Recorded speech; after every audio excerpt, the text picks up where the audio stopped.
For them to be good, it meant they had to oppress you. And so there is no equal starting. We are not on par on the race. I tie your leg, and then you start the race, and you fall, he runs ahead. And he perfects the art of running. Then he comes to say, I'm a good runner. Of course. And then I sell the books to say, this is how you can run. But that was perfected at your expense. So let's come to the laws.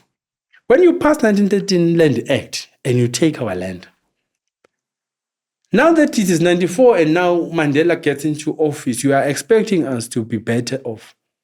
Yet you have put sunset clauses that said don't change anything in terms of economic structure, in terms of ownership of the economy. You're still putting impediments. You're putting conditions in the settlement. And that's why we were compromised. So when we are not doing well, do you know that the asset register of the state got lost? When Mandela got into office, do you know that the first minister of public works, I think it was Mama, the late Stella Sigao. Check her. Yes, she used to be with was it Transkei? Yeah, I think. Exactly. Then she announced, I was doing my first year, and she announced to say, the asset register of the state is lost. Do you know the implication of the loss of the asset register of the state? It means we will not know what the state owned. It turns out all whites are now owning property, buildings, they're owning game parks, they are owning everything. So I asked the question, was that not a perfect recipe for a state capture investigation that we should have heard? Nobody picked that up till today. Our constitutional court couldn't do that. And then we are sold a narrative of the Indians, the Guptas who came in 90s.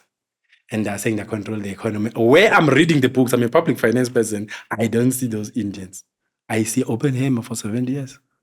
So you can't hoodwink me and tell me who owns what. I know who owns what. Okay, if you say, Mthethwa, where do you get that from? Go read a book called South Africa Incorporated Oppenheimer Empire.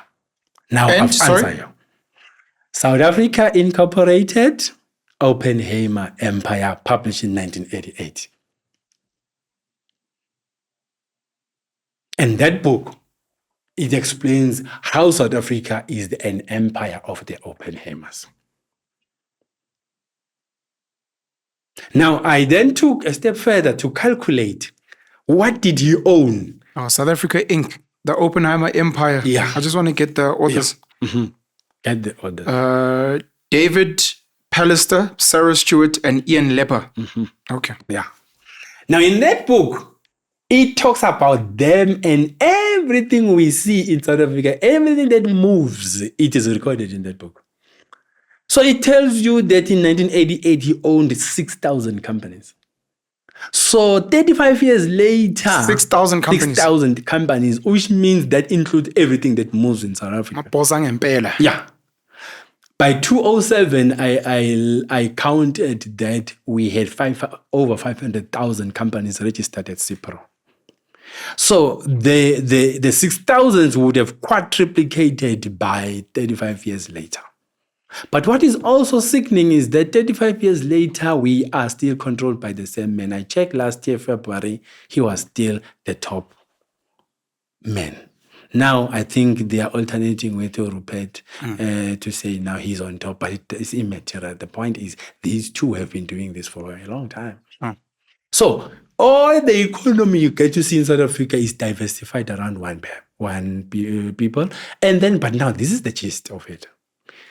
They then took a decision to say the entire white race in South Africa must be cushioned by their wealth, not blacks. So which means when you see every white person is cushioned by this, the welfare of the whites will be determined by their control of this economy. So that's why they are better off. They're looking after their own.